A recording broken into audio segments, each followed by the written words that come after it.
Hello, beautiful English learners. Welcome to the English Confidence Podcast. I'm Maria. And I'm Tom. We're absolutely thrilled you've chosen to spend your time with us today. You know what? Wherever you are right now, on a bus, doing dishes, pretending to work, we're just happy you're here, improving your English. Yeah, multitasking at its finest. And today, we're diving into something that almost every English learner struggles with. That painful gap between knowing English and actually speaking it. You know the words, you understand everything, but when it's your turn to talk... Silence. Complete freeze, like your brain just logged out. Exactly. So today's episode is called From Silent to Speaking, Breaking Free from the Fear Trap. Before we jump in, quick housekeeping. This is a B1 to B2 level episode, so it's perfect if you're intermediate or upper intermediate. But honestly, if you're advanced beginner, stay with us. You'll learn tons. And if you're advanced, you might discover why you still hesitate sometimes. Now, if you find this episode valuable, we'd absolutely love it if you could hit that subscribe button and drop us a comment. Yeah, tell us, I'm your name from your country, and the hardest part about speaking English for me is just complete that sentence. We read every single comment. Your stories help us create better content for you. All right, Tom, let's get personal. Tell me about a time you completely froze when trying to speak another language. Oh man, I have the perfect story. So, I was in Tokyo, right? I'd been studying Japanese for 6 months. I could read menus. I knew basic phrases. You were prepared. I thought I was. So I walk into this small restaurant, and I'd practiced my order probably 20 times that morning.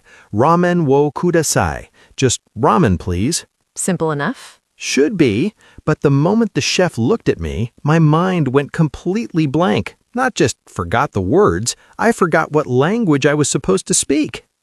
Oh no! I stood there pointing at a picture like a confused tourist making hand gestures. The chef was so patient, but I walked out feeling like a total failure. But here's the thing, you still got your ramen, right? Yeah, I did, and it was delicious. But I spent the whole meal thinking, why couldn't I say one simple sentence? That feeling is so universal. I had a similar moment during a work presentation in English. I'm bilingual. I use English every day, but when I had to present in front of 30 people... The pressure hit different. Completely different. I'd prepared this whole speech. I knew exactly what I wanted to say. But when I started, I could hear my accent getting stronger. I started mixing up words. What did you do? I actually stopped mid-sentence and said, "Sorry, let me start again." And you know what? Everyone was totally fine with it. Nobody judged me. That's the thing our listeners need to hear. Most of the judgment happens inside our own heads. Absolutely. So let's break down what's actually happening when we freeze. There are usually 3 main blockers. Blocker number 1, the fear of judgment. This is the big one. Fear of judgment means you're worried about what other people will think if you make a mistake. You imagine them thinking, wow, their English is terrible.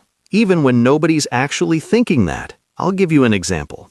When I hear someone speaking English as a second language, do I think, they made a grammar mistake? No, you think, wow, they're speaking my language. That's impressive. Exactly. But when I'm the one speaking another language, suddenly I think everyone's a critic. It's because we have these old memories. Maybe a teacher corrected you harshly once. Maybe classmates laughed. Those moments stick with us. Your brain creates a protection system. Don't speak. Stay safe. Blocker number 2, perfectionism paralysis. Ooh, I love that phrase. Perfectionism paralysis, when your need for perfection actually stops you from moving. Right. You want the perfect sentence, perfect grammar, perfect pronunciation, so you keep editing in your head. Should I say, I am going, or I will go? Wait, maybe I'm planning to go. Actually, I intend to go sounds more professional. And meanwhile, the conversation has moved on completely. 5 minutes later, you're still mentally editing while everyone's talking about something totally different. Here's a truth bomb. Native speakers make mistakes all the time. All the time. I mix up words, I start sentences and don't finish them, I say and constantly. Communication isn't about perfection, it's about connection. That should be on a t-shirt. Communication is connection, not perfection. I'd wear it. Okay, blocker number 3, overthinking the process. This is when you're thinking about speaking instead of just speaking. That sounds confusing, but it's so true. You're monitoring yourself. Is my grammar correct? Does my accent sound weird? Am I using the right word? You're like a TV director, a camera operator, and an actor, all at once. Too many jobs. And the worst part? All this happens in seconds. That's why it feels overwhelming. So, how do we break free from these blockers? Let's get into practical strategies. Strategy number 1, the 3-second rule. I love this one. Here's how it works. When you think of something to say, count to 3 and then say it, no matter what. 1, 2, 3, speak. No editing, no perfecting. The goal isn't to say something brilliant. The goal is to say something real. Try it in low-stakes situations first. When someone asks, "How are you?" instead of just, "Fine," try adding one more sentence. I'm good, thanks. I'm actually learning English through podcasts right now. See? Not complicated, but it's real conversation. Strategy number 2, create your confidence phrases. These are sentences you prepare in advance for common situations where you might freeze. Think of them as your safety net. When your brain freezes, you have something ready to catch you. For example, if you don't understand something, "Sorry, could you explain that in a different way?" If you need time to think, that's an interesting question. Let me think for a moment. If you make a mistake, "Oops, let me rephrase that." These phrases do 2 things. First, they keep the conversation going. Second, they buy you time to gather your thoughts. And here's the secret. Native speakers use these all the time. Absolutely. We're always buying time, asking for clarification, rephrasing.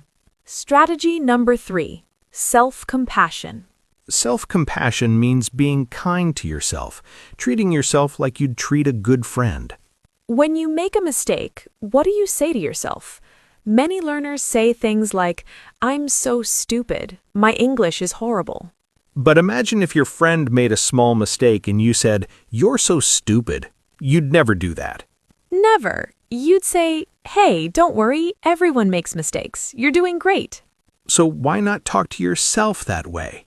Instead of, "My English is terrible," try, "I'm still learning and I'm making progress." Instead of, "I can't speak English," try, "I'm building my speaking confidence step by step." Language matters. The way you talk to yourself changes how you feel. Now, let's talk about safe spaces to practice. You don't have to jump into a huge presentation on day 1. Exactly. Start small. Strategy number 4, solo speaking practice. This might sound weird, but talking to yourself is incredibly powerful. Not weird at all. Athletes visualize before competitions. Musicians practice alone before concerts. So why not practice speaking alone before real conversations? Here's how. Pick a simple topic. Maybe my morning routine. Set a timer for just 2 minutes. And talk out loud about that topic. Don't write it first, just speak. I wake up at 7. Then I make coffee. I like my coffee with milk. After coffee, I check my phone. It doesn't have to be interesting. You're training your mouth to move, your brain to think in English. You can do this while cooking, walking, even in the shower. Strategy number 5, voice message practice. This is for people who get nervous about live conversation. Voice messages are perfect because you can pause, breathe, and continue. Find a language exchange partner or a supportive friend. Tell them, "Hey, I'm practicing my English speaking. Can we send voice messages?" Start with 30 seconds. Just talk about your day. "Hi, today I went to the supermarket. I bought vegetables. Tomorrow I have work." Simple, but you're speaking. Your voice is active. And here's a pro tip. Don't listen back and judge yourself harshly. Yeah, many learners record themselves, then listen back and think, oh, I sound terrible. Stop doing that, at least not in the beginning. Just send it. Focus on the action, not perfection. All right, let's talk about real-life situations. Strategy number 6, the question technique. When you're in a conversation and you're nervous, ask questions. Questions take the pressure off you and show you're engaged. That's interesting. How did you get into that? What do you think about? Can you tell me more? You're practicing speaking, but in a lower pressure way. Plus, people love talking about themselves. True. And while they're talking, you get a little break to think about what to say next.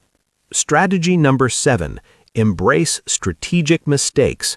Wait, embrace mistakes? On purpose? Not quite, but here's the mindset shift. Mistakes are data, not disasters. Ooh, I like that.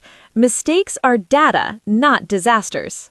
Every time you make a mistake and someone understands you anyway, that's data. That tells you communication happened. And every time someone corrects you kindly, that's free learning. I'll give you an example. Last year I said, I'm boring, when I meant I'm bored. Classic mistake. My friend said, oh, you mean you're bored? And I laughed and said, yes, I'm bored, not boring. And now you'll never make that mistake again. Exactly. That moment taught me more than any textbook. So don't fear mistakes. See them as stepping stones. Now, let's address something important, accent anxiety. Ah, yes.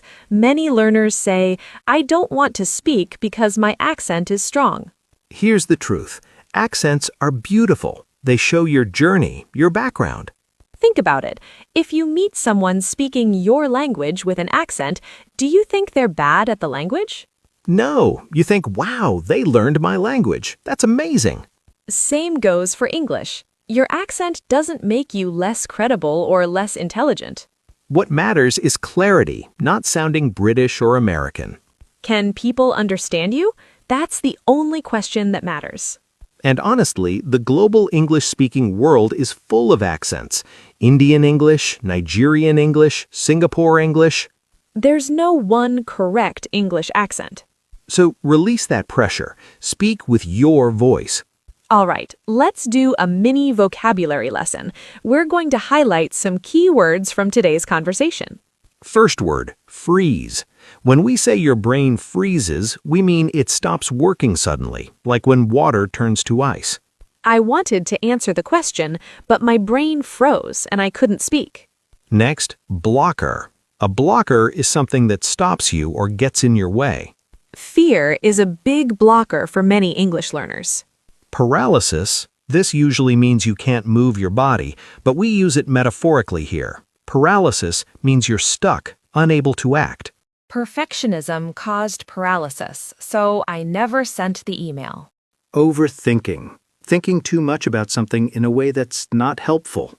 I was overthinking my answer, and by the time I was ready, the conversation had moved on.